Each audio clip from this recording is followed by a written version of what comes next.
ও আমার ভাইদের, জাহান্নাম ছিন্ন ভিন্ন অবস্থা করে দেবে, এত রাগান্বিত হয়ে যাবে, এত ক্রোধান্বিত হবে যে যেন ছিন্ন ভিন্ন হয়ে যায়, সেই রূপ পরিস্থিতি হবে।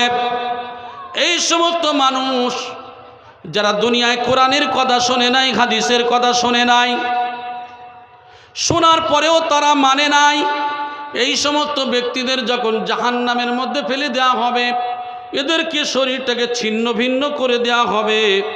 শুধু তাই নয়, এই সমস্ত মানুষদেরকে জিজ্ঞাসা করা হবে, জাহান্নামের প্রহরীরা বলবে, তোমাদের কাছে কি কেউ কোনো সতর্ককারী যায় নাই?